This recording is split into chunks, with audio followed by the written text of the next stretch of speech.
Thanks for joining me again here at Just Plain Crazy. We're getting back to building this beast. Part 2 of our fuselage portion. Let's go.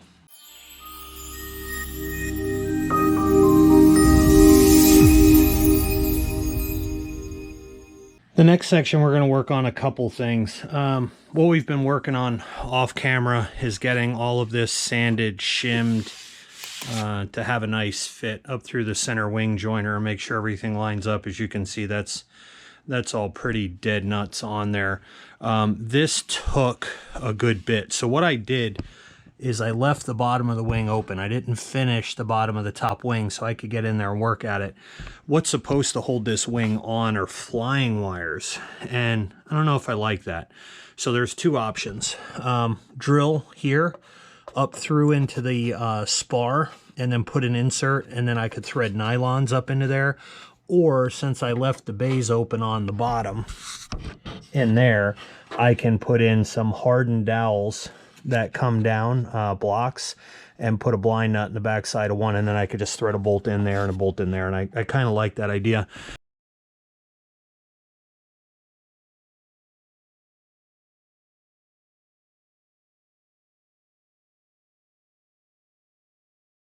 All right, wing struts are all bolted in. Before I go further, I want to do some other things, but those ultimately need to come back out. Those inserts, threaded inserts, and then they'll get epoxied into that hardened wood up into the bottom and top of the wing strut. So, motor box, we're going to have to carve out a fairly large section of the bottom for the carburetor. They want you in the instructions to fiberglass this. Now we know that unless you're going to do tons of layers of fiberglass, it doesn't add a ton of strength. This thing has a lot of flex to it. It is interlocked, it is epoxied, it is triangle stocked on the back side. Is it fine? Probably. I think what I'm going to do is I cut myself some templates to put here on the sides. It's a nice fit. I'm thinking what I'm going to do here, instead of fiberglass, I am going to do carbon fiber weave. So I will cut a piece to lay over the front, overlap it, overlap it, overlap it, overlap it, and then I think I'm going to take these templates and I'm going to sandwich all that stuff in there. And so the resin doesn't stick to this, all you guys use is cling wrap, saran wrap. Epoxy doesn't stick to it and it'll wind up peeling right off. So I can lay that stuff on, over, and make layers coming in and sandwich it all together and then let it cure. And I think I'm going to have a nice carbon fiber motor box to strengthen this. I don't have to add all these extra pieces to it. I think it'll be super strong at that point, kind of overlap into the triangle stock, into the edge of the firewall, and I think I will be golden. So we'll evaluate all of that as we get rolling here, but I need a bigger piece of wood up here for a top template, so I'll probably run out to the store and go grab that. Ultimately, what's next? We're going to get all of our servos installed now. Now that these things are in here, we can see what linkage we're going to need. I got some 2-inch servo arms from Flex Innovations. I think they're going to be too long. I think maybe 1.5 inches is all I'm going to need, but for now, it'll work. So we're going to get servos put in the upper wings. We're going to get servos put in the lower wings. We are going to flip this bad boy over at that point, and we have to notch out those back longerons for the servos to fit in there. We're going to put our tail servos in, so that will be done. And up here, guys, short of shaping here the back of the wing, and then I'm actually going to finish the underside, and I'm going to put in the pieces that I need to so I can actually clamp this wing together to that center cabane. We're moving right along. It'll be cool when we can get it flipped over. Let's go.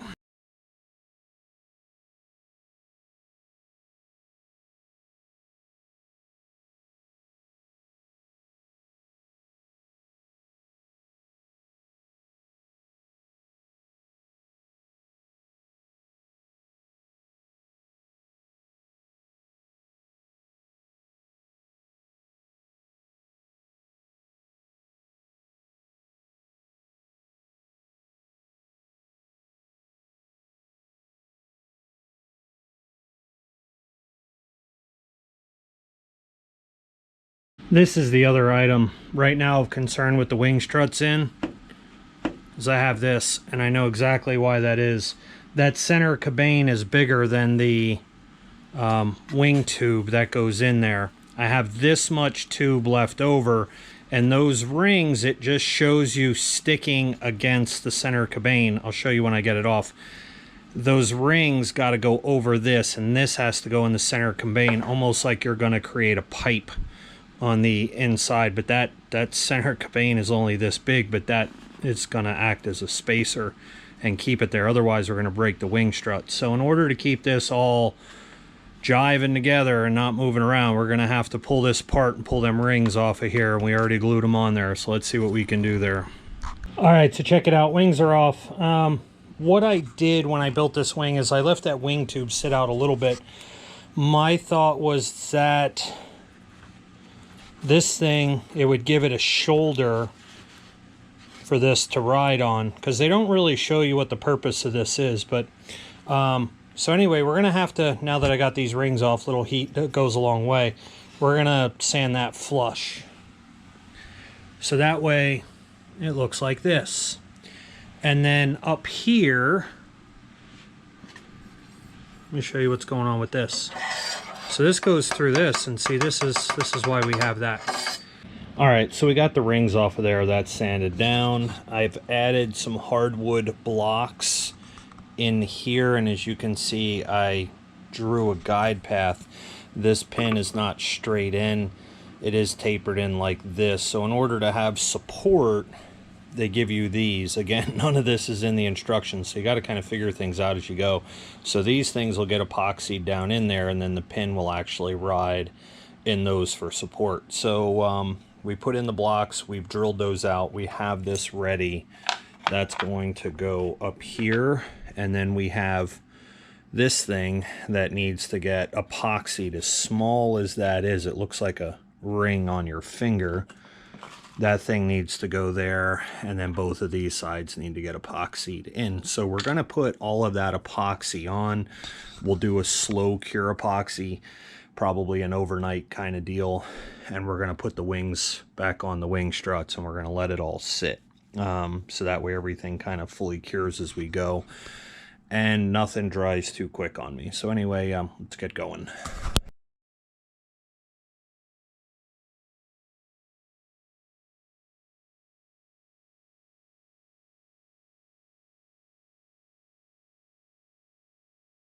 So here's the way this should go together in the center and cabane. The phenolic rings get glued or epoxied to the center sleeve for your wing tube. Now when you insert this wing tube, notice no more play up and down. It took us a while to get there, but this is right. This is the way it should be. So check this out. I tried keeping this thing here, and I tried using paper and all other kinds of things and try and shim around this. And what starts happening is you make these little pieces, they break off, and they break off, and you glue them and they break off again. And you got to conform this, and that's become a pain in the ass. And you only have so much sheeting to work with. So I can still cut those both off. I don't want to wind up with a ton of filler. So what I did is I got 3 pieces, we glued them together. I actually used thin CA, and thin CA is never my choice. So we're revisiting this video clip. The last one didn't turn out great, but the point of gluing those 3 sheets together first and then laying them from the center down is because you don't want to create that seam right here at the center point. All right, you want that big wide piece to lay in here and then attach at the corners and go down. Otherwise, it's always going to want to pop the middle and split. So you should always avoid a center seam. Now, the other thing that they gave me in the kit was this.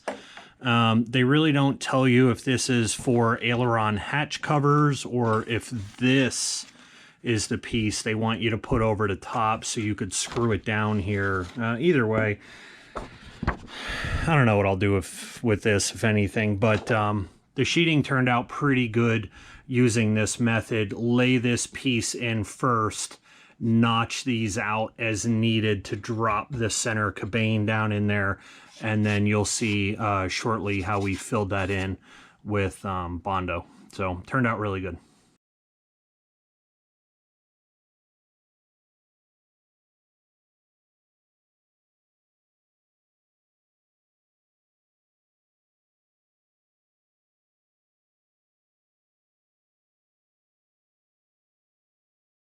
Top part of the sheeting's now dry, set around for a few days, so I'm got a little bit of wood piece to fill in there, and we'll figure out if we're going to just leave this like this and cover over it, or if we're going to fill all of that in so it's super clean all the way around, because we have to give thought to covering. How are we going to get the covering on, and what is that going to look like? So anyway, worry about that later. We have our access hatch kind of sanded, right? We're ready to start to cover this. Our aerobatic windows, so pilots can see out.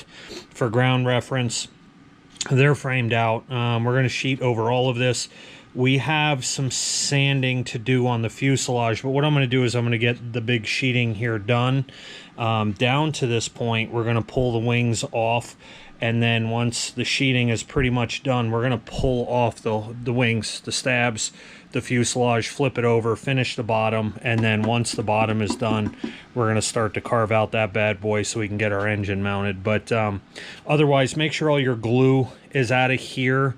And what we're going to do is we're not going to smush this against and then try and get this to bend. We're going to sheet this right up against here to make our edges flush. We'll hit it with thin CA, and then we'll start to wrap down with some medium stuff, and then we'll shot it to make it all hold in place. So that's what we're going to do, both sides. We're going to do at least one. We'll cut an access panel and stuff out of this once we're all finished. So time lapse.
All right, guys, rear cover is done and sanded in line with the front one.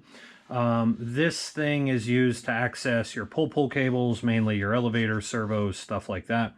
So ultimately that's done. They did not give me a plate for here for the tail wheel, so I've kind of made my own nice thick balsa plate, 3/16. That's going to go there, but I'm going to use a wedge and I'm going to epoxy that into there to strengthen up the tail, since that's where all of this pressure comes together. And then we're going to get started on building the main landing gear, but for now we'll just do this cheese wedge in the back, and then we're going to get to working on the front.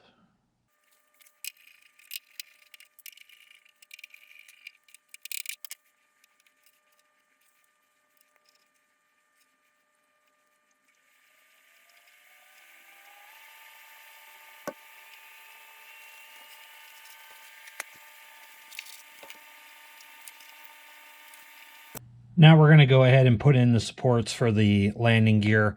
So we're going to go ahead and we cut these pieces out, these fiberglass blocks, make sure the holes are cleaned and there's no glue buildup around it to make like a bulge or anything where it's going to flex and crack it. So it's nice and flat. But we're going to go ahead and put those in, and then we're going to see if we can just put in the front ones, or if the landing gear's got to kind of be put in at the same time as the front ones. But either way, we're going to get to installing landing gear supports. Now that we got these back plates in there, you can see how those are mounted in the back side. the landing gear itself goes in. This landing gear itself is going to go in with that back edge in, and then you're going to have to put the front one on like this and slide everything down. And you have to do that around these plates. So we got to get the plates in before this gear goes in. And then they have some rubber band stuff that holds it in there. So I just marked it. I'm going to Dremel right above that line this way. And I'm going to put these in, and then I'm going to leave them out until we finish this sheeting across the top. So that way I can then go through, make my hole in the sheeting, so I know that I'm not digging all over the place here as well. So there you could see that mark. Let's get to cutting out.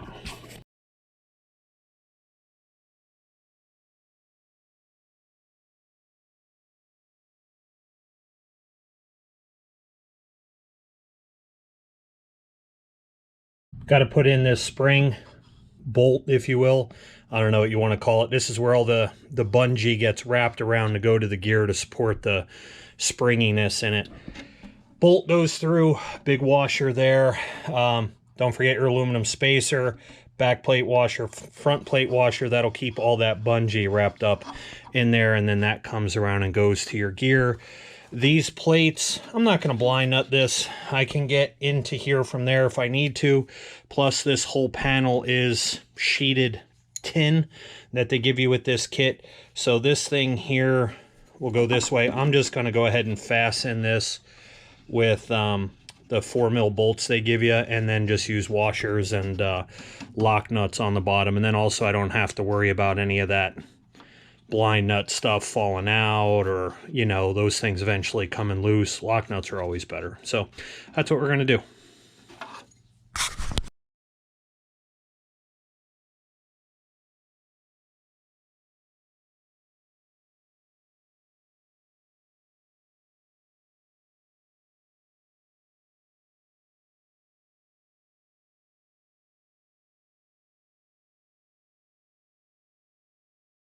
All right, so check this out. This has been frustrating to say the least, because as tight as everything is with the landing gear and getting all those pieces put together and things to clear and look right, I got that one framed, and I don't know if you could see it. That thing's towed out like a duck's butt and cambered in really, really hard. And I don't know, I guess I should have put them both on before I framed it, but it is what it is. So now, like, how do I fix it? If you look at this one, I probably spent 2 hours now trying to mess around with this to find a solution, and I finally found one that worked. It involved clamping this support in here with the vise, putting a pair of vice grips on this axle, because this is all one piece, and then it's silver soldered down in there. So I had to heat support this and flex and bend and pull in order to get that thing straight.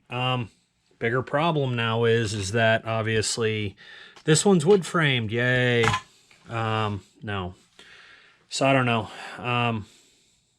Maybe heat gun this, I guess, a little bit. If I can heat gun this, maybe I can pull these wood supports off, but like, I don't know, this just sucks. That's just the only way I could put this. So let me see what we're going to do, and we'll time lapse it.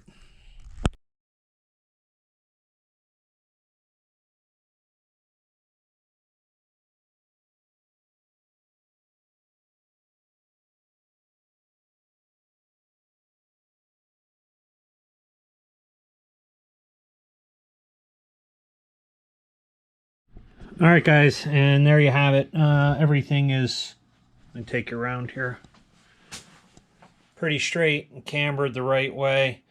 I wish I would have done this before I framed it, but anyway, and they only give you enough wood, obviously, to do the kit. So what I opted to do, instead of messing with all of it, is I split it. I cut it there. These pieces can go back on. I'll heat them up again. I just heated them up with a heat gun. I will heat them up. I had cut the bottom piece off. I will heat these up again, get them to stick back in there, and then I'll fill in with epoxy in the joint to make sure that stays nice and strong. But ultimately, those just get covered, so they're there for decoration. So I'm pretty happy with ultimately not having to break all of this off and be really screwed. But that's how that goes. So best of a bad situation, but for now we're all right.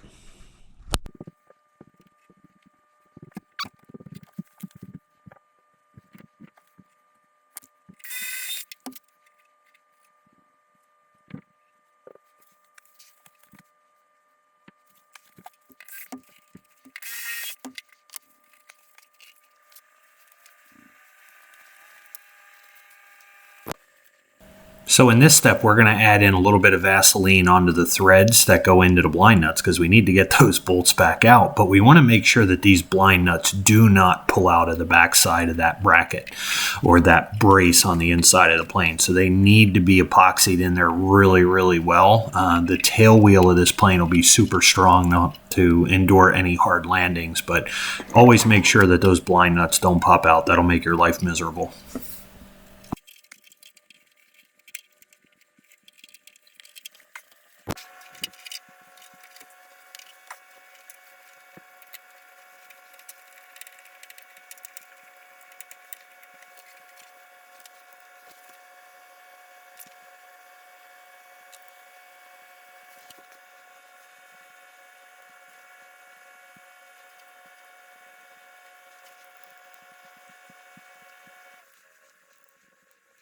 There you have it. First time on our feet. So pretty happy with the way we got the gear fixed up there. I still might want to tweak this one out a little bit, but you put some weight on there and that's pretty straight. So engine's going to go on ultimately anyway. Put some weight on this thing. The gear, let me show you what I did here so you can see it in the inside. I don't know if I'm going to leave it like this or not. But I got two big heavy springs right there. I'd like the springs to be those non-stretch springs, you know, the ones that when you tension them, they actually close instead of open. These were just a trial fit for now, but they work while I'm doing the build, and it actually works really well being looped around that center bolt and holding the gear up. And it does allow for a good amount of flex should you have a nice hard landing, but still supportive. So I don't know, that may just stay that way instead of all that bungee stuff they gave you that will eventually croak. So that's that. In the back, blind nuts are all epoxied in. Those bolts are temporary for now. We have our tail wheel assembly all set up, which I like. So looks good. Looks good on her legs for the first time over, if you will. But we got a Corsair to throw on the table. I wanted to get this to this point, and I guess here goes the pits. We're taking her off the table again. So on to something else.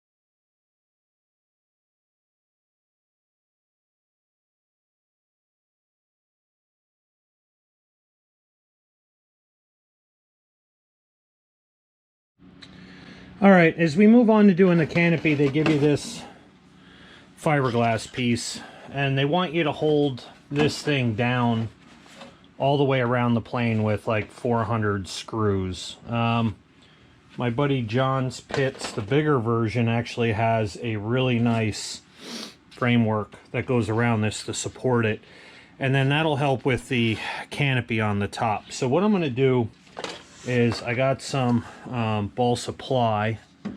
I am going to make a frame there. I'm going to make another frame here, and then what we're going to do is have a support for this so I can use 4 screws to easily take that off, on and off. I may even look just to get a quick release tab so I could click that down in and then lock the back of it. I'm thinking that's most likely what I'll do, but we'll see how that goes. So anyway, let's get to building the frame.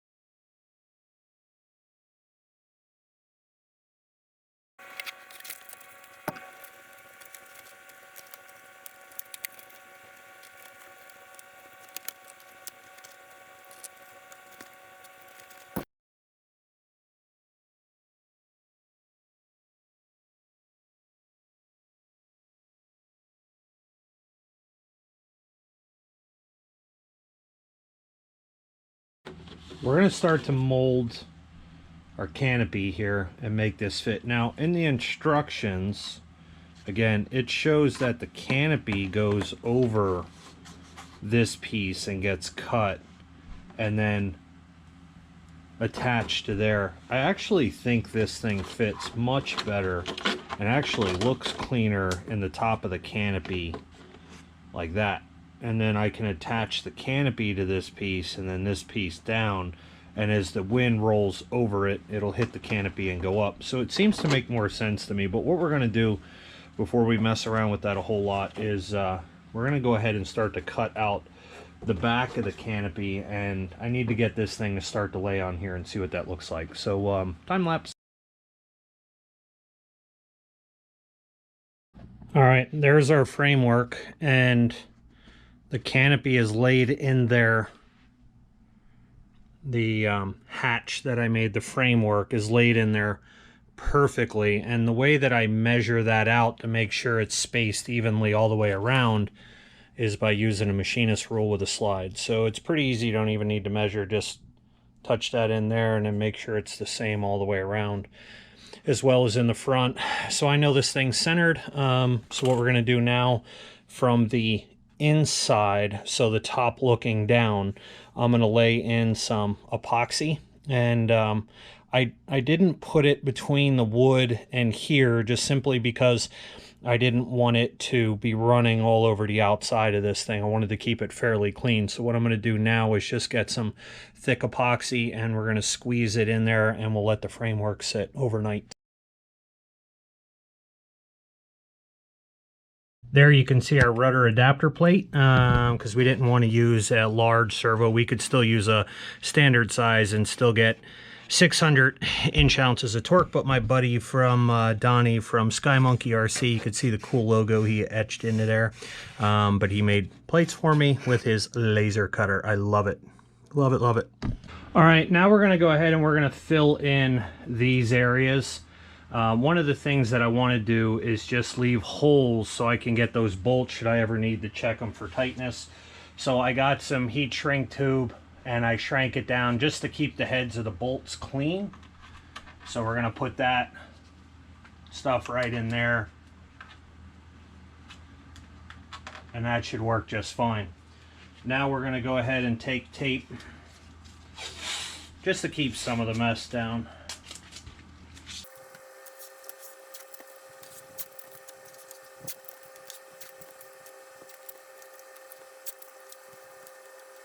Now we're going to mix up some Bondo, and the reason I chose Bondo is because it's going to dry harder than just wood putty.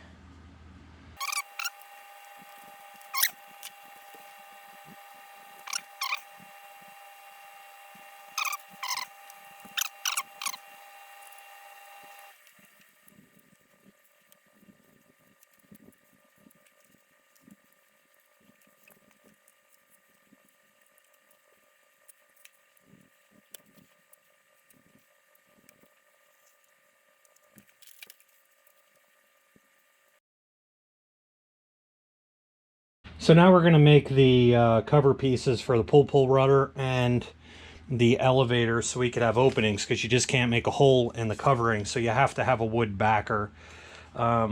We've made some templates, and what I've done is gotten this to fit here, and then I traced it from the other side because you can get the inside, so I kind of formed where the servo arm is going to go and where that thing is going to ride. So we will have that space right there, and then we'll do the same thing for the other side.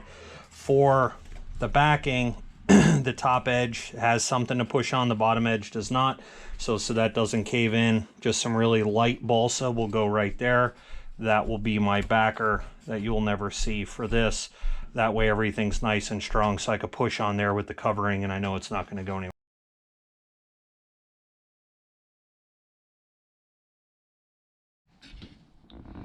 So check out this bad mamma jamma. So there you have it. That wraps up our fuse. There may be a few small things here or there, but it's time to get onto the engine, the cowl, getting that stuff set up.